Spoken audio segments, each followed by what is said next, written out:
Hello friends, मैं अक्षय गुप्ता आप सभी का अपने यूट्यूब चैनल में स्वागत करता हूं। आज हम लेकर आए हैं आपके लिए 10 दिसंबर से रिलेटेड करंट अफेयर्स के कुछ महत्वपूर्ण प्रश्नों को। तो चलिए हम कवर करते हैं अपने क्वेश्चंस को। पहला क्वेश्चन है हमारा, अंतर्राष्ट्रीय भ्रष्टाचार विरोधी दिवस कब मनाया जाता है? क्या अंतर्राष्ट्रीय भ्रष्टाचार विरोधी दिवस यानी इंटरनेशनल एंटी करप्शन डे कब मनाया जाता है? तो इसका आंसर है 9 दिसंबर को। कब मनाया जाता है? 9 दिसंबर को मनाया जाता है। चलिए इसके विषय में कुछ जान लेते हैं, कुछ महत्वपूर्ण जानकारी जान लेते हैं। तो यह दिवस 31 अक्टूबर 2003 को भ्रष्टाचार के खिलाफ संयुक्त राष्ट्र सम्मेलन के पारित होने के बाद से मनाया जाता है। अंतर्राष्ट्रीय भ्रष्टाचार विरोधी दिवस 2021 का विषय यानी अंतर्राष्ट्रीय भ्रष्टाचार विरोधी दिवस जो 2021 में मनाया गया है, उसकी थीम है अपना अधिकार, अपनी भूमिका, भ्रष्टाचार को ना कहें। इंग्लिश में योर राइट योर रोल, से नो टू करप्शन। क्या है? आपका अधिकार, आपकी भूमिका, भ्रष्टाचार को ना कहें। यह 2021 के अंतर्राष्ट्रीय भ्रष्टाचार विरोधी दिवस की थीम है। सबसे पहली बार अंतर्राष्ट्रीय भ्रष्टाचार विरोधी दिवस 9 दिसंबर 2003 को मनाया गया था। 31 अक्टूबर 2003 के संयुक्त राष्ट्र सम्मेलन के पारित होने के बाद। चलिए अगला क्वेश्चन देखते हैं। तो अगला क्वेश्चन है हमारा, काजू बेली वेटलैंड को किस राज्य का 16वां पक्षी अभयारण्य घोषित किया गया है?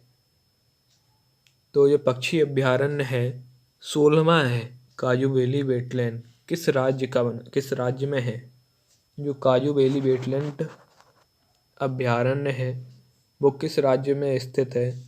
तो इसका आंसर है तमिलनाडु।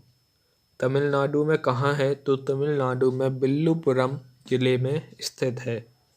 चलिए इसके विषय में कुछ जान लेते हैं। तो तमिलनाडु के विल्लुपुरम जिले में स्थित काजू बेली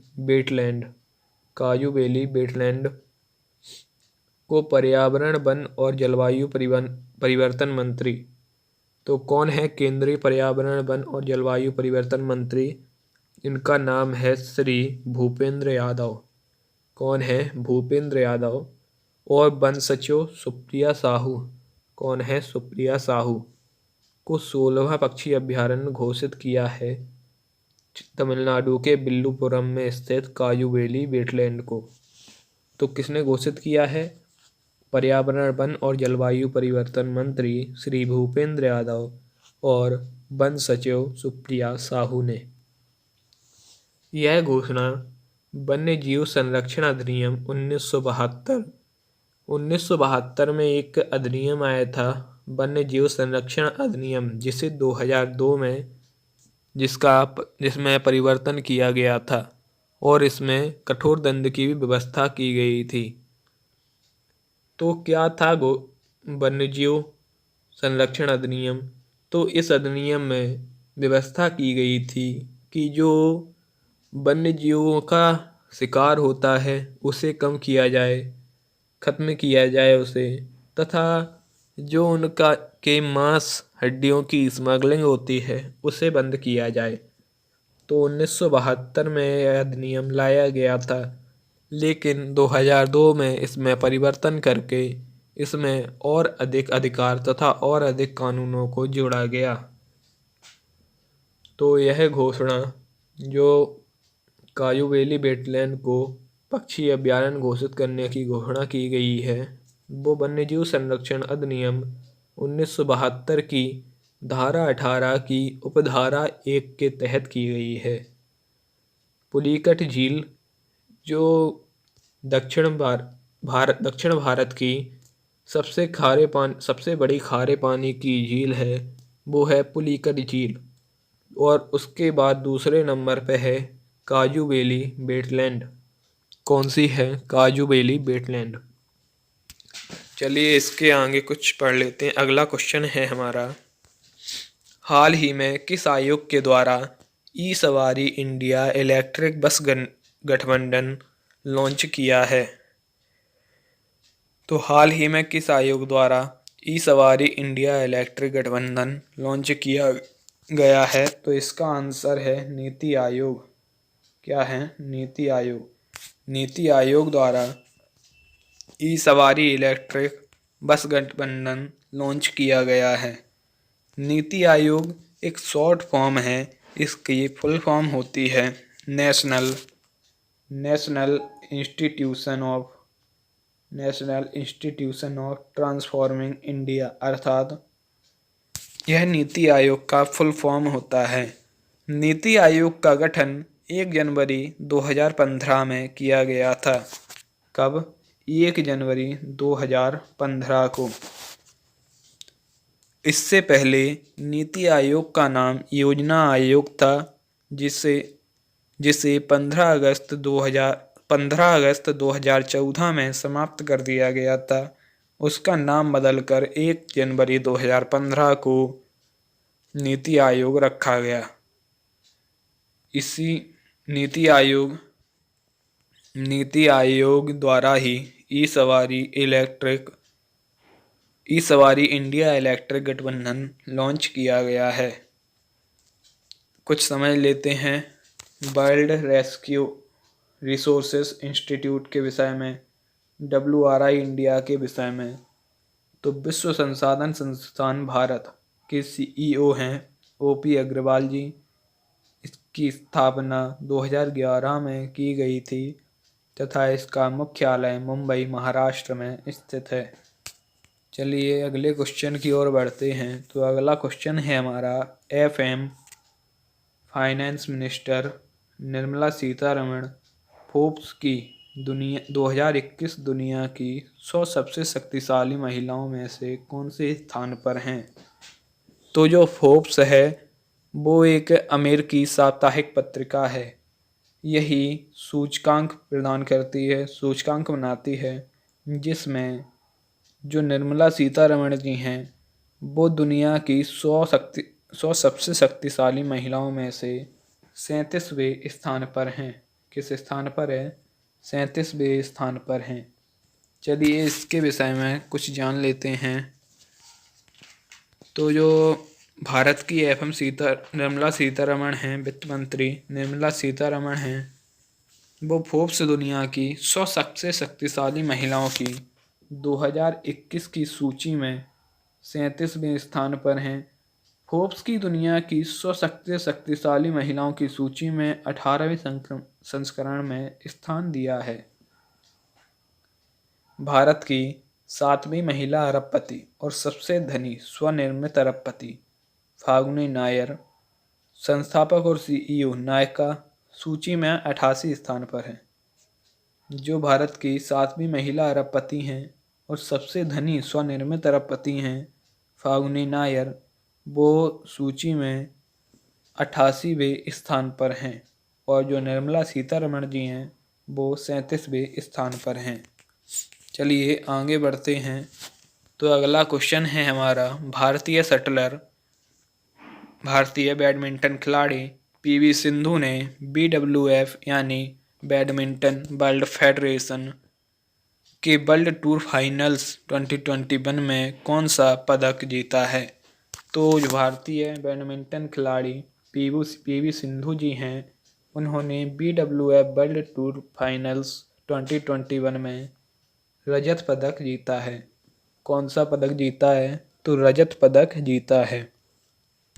BWF का फुल फॉर्म होता है बैडमिंटन वर्ल्ड फेडरेशन, जो हम आपको पहले भी बता चुके हैं।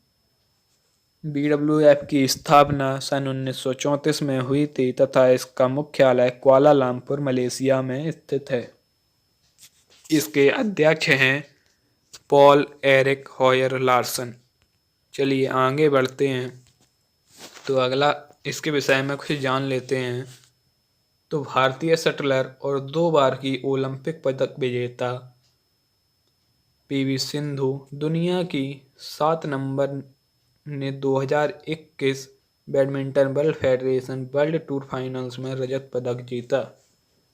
तो जो पीवी सिंधु जी हैं वो 2 बार ओलंपिक पदक विजेता भी रह चुकी हैं और दुनिया की 7वें नंबर की खिलाड़ी भी हैं।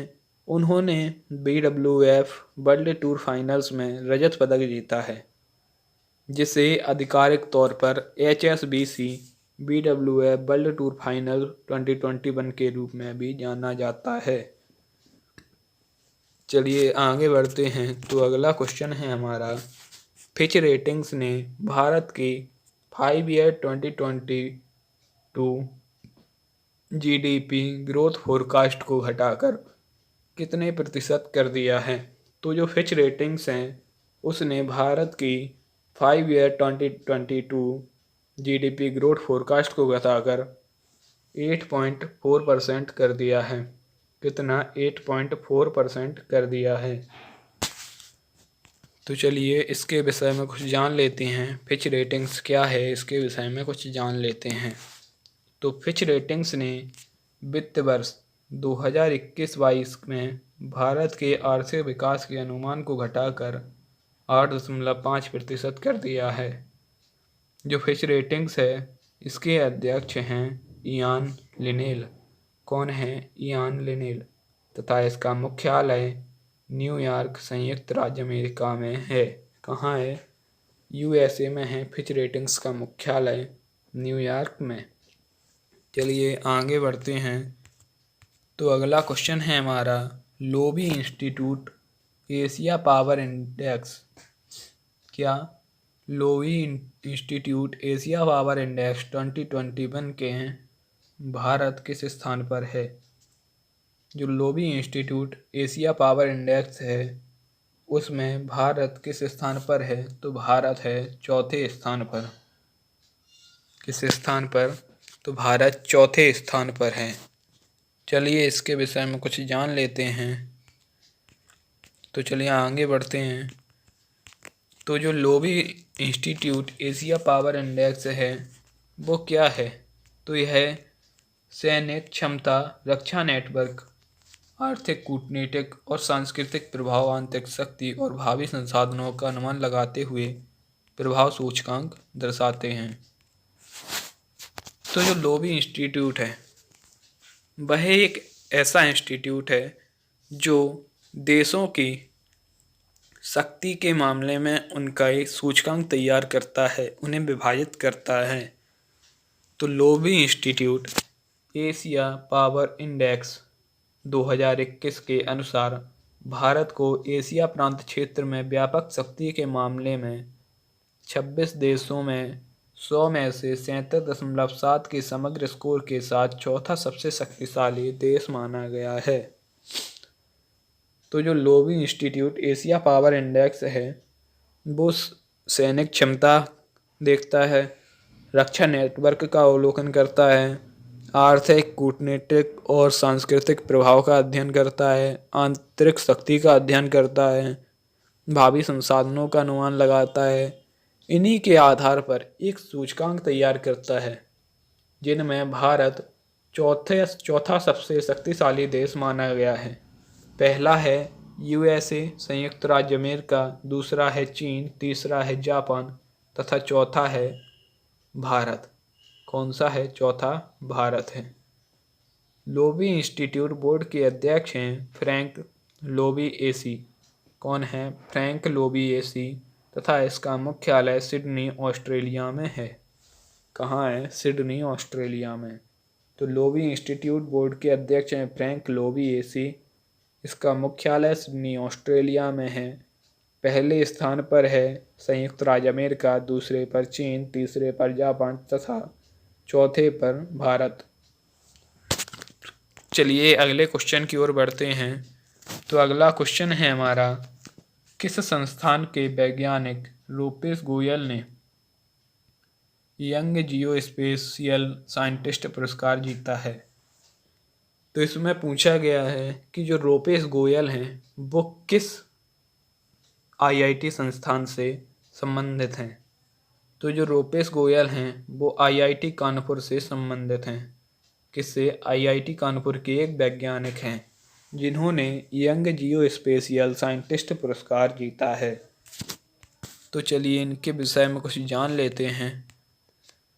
तो आईआईटी कानपुर के रूपेश गोयल ने इंडियन जियोइड मॉडल और कंप्यूटेशन सॉफ्टवेयर विकसित करने में उनके अद्वितीय योगदान के लिए यंग जियो स्पेशियल साइंटिस्ट पुरस्कार जीता। तो इन्हें क्यों यह पुरस्कार दिया गया है? तो इन्होंने इंडियन जियोइड मॉडल और कंप्यूटेशन सॉफ्टवेयर विकसित करने में अपना अद्वितीय योगदान दिया है। इसी कारण बस इन्हें यंग जियो स्पेशियल साइंटिस्ट का पुरस्कार दिया गया है। चलिए आगे बढ़ते हैं।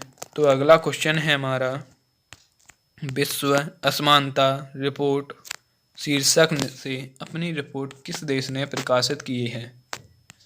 क्या है क्वेश्चन? विश्व असमानता रिपोर्ट 2022 शीर्षक से अपनी रिपोर्ट किस देश ने प्रकाशित की है?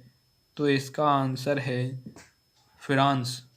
फ्रांस ने विश्व असमानता रिपोर्ट यानी वर्ल्ड इनइक्वालिटी रिपोर्ट 2022 शीर्षक से अपनी रिपोर्ट प्रकाशित की है।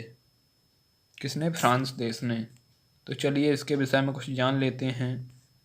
तो फ्रांस स्थित विश्व असमानता लैब, फ्रांस में एक लैब स्थित है जिसे विश्व असमानता लैब कहा जाता है। उसने विश्व असमानता रिपोर्ट 2022 शीर्षक से अपनी रिपोर्ट प्रकाशित की है। यह रिपोर्ट लुकास चांसल द्वारा लिखी गई थी जो विश्व असमानता लैब के सह निदेशक हैं। इसका समन्वय प्रसिद्ध फ्रांसीसी अर्थशास्त्री थॉमस पिकेटी ने किया था। तो क्या होती है विश्व असमानता रिपोर्ट? इसे कैसे लिखा जाता है, कैसे इसे प्रदर्शित किया जाता है? तो समझते हैं। विश्व असमानता रिपोर्ट है, उसमें कुछ बिंदु होते हैं, उनके आधार पर इसे तैयार किया जाता है। तो जैसे संपत्ति का वितरण है, जैसे अभी दुनिया में जो सबसे गरीब आबादी है वो लगभग आधी आबादी है जिसके पास कुल संपत्ति का मात्र 2% हिस्सा है, और जो दुनिया के सबसे अमीर आबादी है वो पूरे दुनिया में 10% है और उसके पास 76% हिस्सा मौजूद है संपत्ति का। तो यही है कि संपत्ति का वितरण कैसा है, उसकी असमानता है, संपत्ति के वितरण में असमानता है, लैंगिक असमानता, अमीर देश गरीब सरकारों की असमानता आदि को इस रिपोर्ट में प्रस्तुत किया जाता है। चलिए अपने अगले क्वेश्चन की ओर बढ़ते हैं। तो अगला क्वेश्चन है हमारा, दक्षिण एशियाई क्षेत्रीय सहयोग संघ यानी South Asian Association for Regional Cooperation SAARC charter दिवस कब मनाया जाता है? तो जो सार्क चार्टर दिवस है वो कब मनाया जाता है? तो इसका आंसर है 8 दिसंबर को। कब? 8 दिसंबर को। तो आप समझते हैं सार्क क्या होता है, इसका गठन कब हुआ, इसके अध्यक्ष कौन हैं। तो सार्क के विषय में जान लेते हैं। सार्क एक 7 देशों का समूह है। क्या है? 7 देशों का समूह है सार्क। इसमें इसका उद्देश्य है, सार्क का उद्देश्य क्या होता है, सार्क का गठन क्यों किया गया? तो सार्क का उद्देश्य दक्षिण एशिया में आपसी सहयोग से शांति और प्रगति हासिल करना है। क्या है? सार्क का उद्देश्य जो दक्षिण एशिया है इसमें आपसी सहयोग से शांति और प्रगति हासिल करना है। और जो सार्क वो एशिया के ही 7 देशों का संगठन है। तो समझ लेते हैं इसमें कौन से देश आते हैं, इसका गठन कब किया गया। तो चलिए इसके विषय में कुछ जानते हैं, कुछ जानकारी हासिल कर लेते हैं। तो सार्क चार्टर को अपनाने के उपलक्ष्य में दक्षिण एशियाई क्षेत्रीय सहयोग संघ south Asian Association for Regional cooperation charter दिवस प्रतिवर्ष 8 दिसंबर को मनाया जाता है। क्यों मनाया जाता है? तो इसकी 8 दिसंबर सन 1985 को इसका गठन किया गया था। इस वर्ष क्षेत्रीय समूह की 37वीं वर्षगांठ है। क्या है? 37वीं वर्षगांठ है। ढाका, बांग्लादेश में आयोजित पहले सार्क शिखर सम्मेलन में चार्टर पर सार्क देशों के राष्ट्राध्यक्षों या बांग्लादेश, भूटान, भारत, मालदीव, नेपाल, पाकिस्तान और श्रीलंका के शासनाध्यक्षों द्वारा हस्ताक्षर किए गए थे। तो सार्क में जो 7 देशों का समूह है उसमें 7 देश हैं: बांग्लादेश, भूटान, भारत, मालदीव, नेपाल, पाकिस्तान और श्रीलंका। इन्हीं देशों के समूह को सार्क कहा जाता है।